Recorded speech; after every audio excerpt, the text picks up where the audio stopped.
Are you sick of the RGB-laden, gaudy, overdone light show? Do you just want a clean, adult PC? Great performance without the guff? Like your mum, but without the underwear? Well sir, here we go. We've got an RTX 4070 gaming build, which is awesome for 1440p gaming and often 4K, for under $1,000 total or £950 British sterling. Get on that saddle, cowboy, because we're going for a ride. I love this, getting the most bang for buck. And to house this non-RGB PC, we're using the GameMax Mesh Box. Try saying that 5 times fast. GameMax Mesh Box, GameMax Mesh Box, GameMax Mesh Box, your mum. More about the case later. But for graphics, we've got the RTX 4070 12GB.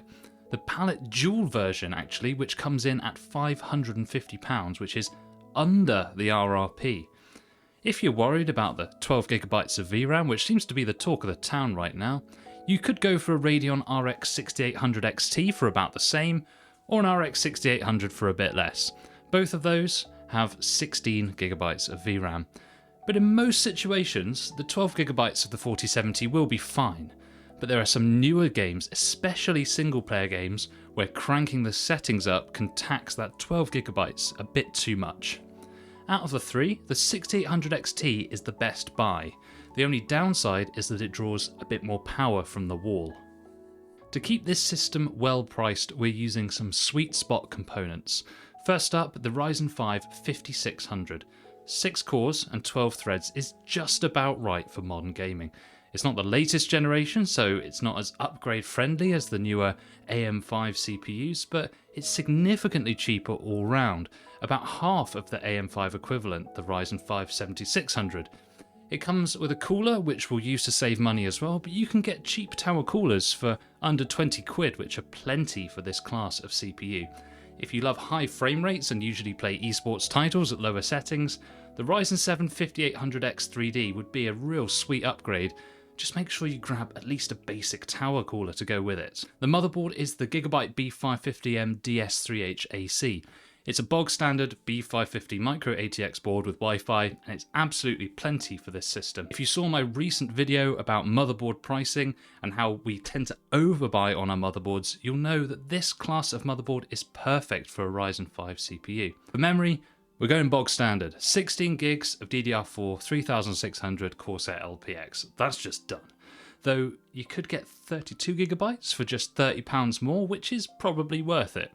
For storage, we've got a 512GB Lexar NM620. Now it's Gen 3 SSD, so the speed is a bit lower, but it has a DRAM cache which makes the performance more consistent. Personally, I'd get a DRAM buffered Gen 3 drive like this instead of a faster Gen 4 drive that doesn't have DRAM every day of the week, because the long-term performance is going to be a lot better. The Gen 4 drives without DRAM, yes, they might have faster burst speeds initially, but over time they're actually going to be slower than the Gen 3 drives. Of course, if you get a premium Gen 4 drive with DRAM, then you're getting the best of both worlds. I'd recommend 1TB instead of 512 gigs that we've done today, so that you've got plenty of room, but of course we've got to be budget conscious, which is why I went with 512 today. The power supply is next, and I got this on a great deal, £44, Corsair CX650F. It's fully modular, and it's a 650 watt bronze unit. We'll disable the RGB to keep the clean look, but really any half decent 650 watt unit will be just fine. If you're subbing in a Radeon 6800 XT like we spoke about earlier, I'd plump for a 750 watt instead. You really want a modular or semi-modular power supply for this build to make the cable management easier, but you can use a non-modular and just tie the cables up if you want in order to save money. To round us out, I've got a few spare case fans that I just had lying around. 2 for the bottom as intake and 2 for the top as exhaust. You could add another one on the rear if you want. That can be as intake or exhaust, it doesn't really matter, but it wasn't really needed for this build. So that's the parts, and you know, it might be a nice idea to build something, but first let's check out this GameMax Mesh Box and see what all the fuss is about. Just like your mother, it's understated but performs where it counts. It's a mesh design rather than glass, so you won't really see the components inside. It's got a really weird and neat feature. It has a USB-C on the front, but it doesn't have that standard USB-C internal connector. Instead, it piggybacks the USB 3 cable. Now that is something that I've never seen before. Pretty neat, especially considering most budget motherboards don't have that internal connector. It shows that GameMax have an awareness of their target market. They know that people are going to go for a budget case, are more likely to have a budget motherboard alongside it. Top panel slides off after loosening 2 screws. For fans, you can fit 2 120mm in the top, or you can mount a liquid cooler here. You want to use low profile RAM like the Corsair LPX if you're using a liquid cooler here, just because of the clearance. Now to assemble the motherboard. We'll pop the SSD in the lower slot so that it's easier to add a second drive later if desired. If you choose a Gen 4 drive, you'll certainly want to put that in the top slot instead to get the full speed. Next, the RAM goes into slots 2 and 4, clicking in beautifully. CPU next, simply lift the bar, pop the CPU in nice and flush. You line up the triangle on the CPU with the triangle on the socket, or just lay it down so that the Ryzen writing faces the same direction that I'm showing you on the screen. Never push a CPU in, just lay it down gently and lightly wiggle it to get it flush. If it doesn't sit flush, you need to check for bent pins. Then you lower the retention bar to fit it in place.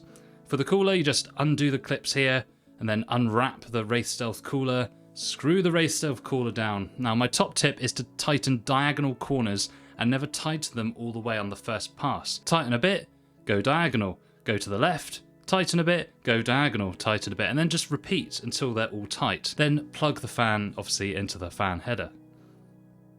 Next is to take all the panels off the case, pop in the I/O shield if you've got one on your motherboard.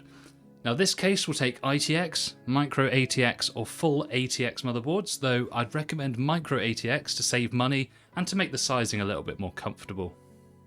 These holes on your motherboard need to line up with these posts in the case called standoffs. You'll need to rearrange the standoffs to line up with the motherboard holes. To do that, take the standoff adapter from the bag of screws and lay it over the standoff and unscrew it.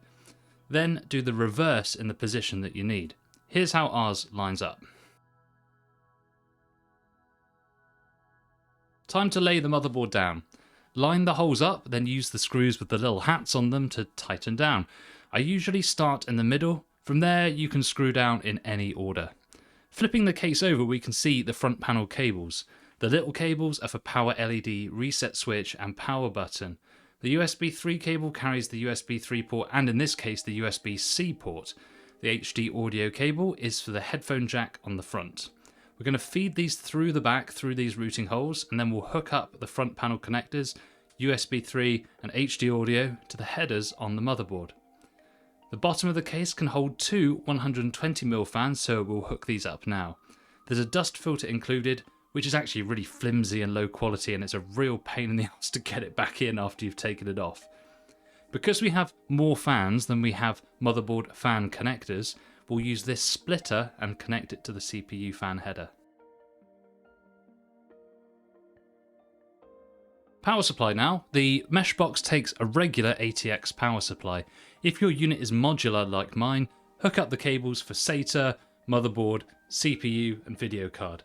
The power supply is mounted in the front and the fan is going to face inside the case and then you screw it down. Then you connect this extension cord and flick the power supply to the 1 position. Now you can, like I said earlier, use non-modular, fully wired power supplies, but it's going to make the cable bulk a little bit harder to manage. We're going to wrap the cables round and plug it into the motherboard in the correct spot. Same goes for the CPU power on the top left. Video card time, we need to loosen and remove 2 of the slot covers. Then we'll slide in our video card and hook up the power cable. I like to wrap the power cable over the top of the video card like this. Nearly done. Let's pop the rear panel back on, then the side panel, power it on and admire our work. Looking pretty dang tasty. Legs for days. But enough about your mum. The PC looks squeaky clean, understated and adult, but under the hood is a powerful gaming rig at a nifty price.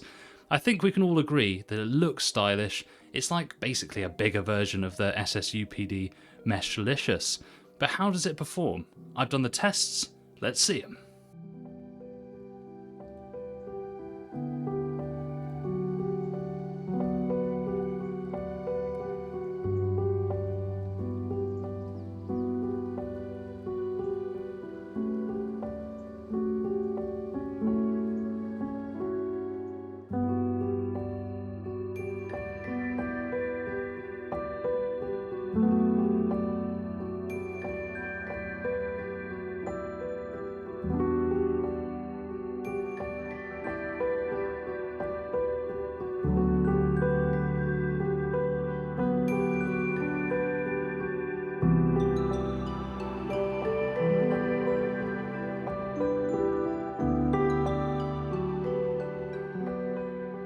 So the 4070 gets a lot of bad press, but I'd say it's not so bad. I mean, it's not good by any means, but at £550, its value it's just meh, really. It's a bit cheaper than the 3080 and about the same performance with 2GB more VRAM. It's fine, but it's not exciting. It would certainly be better with 16GB of VRAM and a wider memory bus. Like I said earlier, a Radeon 6800 XT would be a better choice. However, you'll need to check that it will fit in the case first and expect it to be a bit louder and hotter. So who is this system for, really? Design-wise, it's for somebody who just wants to spend money on performance and not looks. The PC still looks clean, and at £50, the mesh box is okay value. It has this shared USB-C port that we mentioned earlier, but I found it to be quite flaky. So there is a little bit of a quirk with this case. So you see here, we've got a USB hub plugged in, which has got keyboard and mouse into it. We've got this USB-C here, which actually shares a cable with the USB 3, which is pretty cool because it means you don't need to have the internal USB-C connector. Only problem is, if you try and run a hub off the front of this, and then, for instance, if we plug in a storage drive here, it will just keep unplugging and replugging itself from Windows, and you'll get ba-blung, ba-blung, ba-blung over and over again. And if I try to move the mouse that's plugged in, it's really jittery, or sometimes it won't even move at all. However, if we don't use a hub device, let's take those both out, but instead we use just something simple like a memory stick in the other one, we can plug that in there. That seems to be working fine. We've got a BIOS stick there. And then we just plug in USB-C for this external drive here. And it actually works fine. So interesting that you can't really run a hub off the front of this if you also want to use that fancy USB-C, but otherwise you should be fine. But the advice goes, as always, use the USBs on the back when you can and just use the front ones for convenience. Performance-wise, I'd say this PC is a 1440p centered spec. There will be fringe cases where the 12GB of VRAM will hold you back from using the top end settings, but these are in the minority, at least for now. I can see the 4070 dropping to about £500 within the next 6 to 12 months, so a bit of patience might net you a saving. Would I recommend the GameMax mesh box? Yes, I'd say for the right build it's very good. It's cheap at just £50. Understated look with some decent compatibility. It's not a barnstormer, but for what it's intending to be, it's satisfactory. Now, over to you. Tell me your thoughts in the comments. Could get spicy with the 4070 getting mixed reception. Anyway, that's all from me. See you in the next one.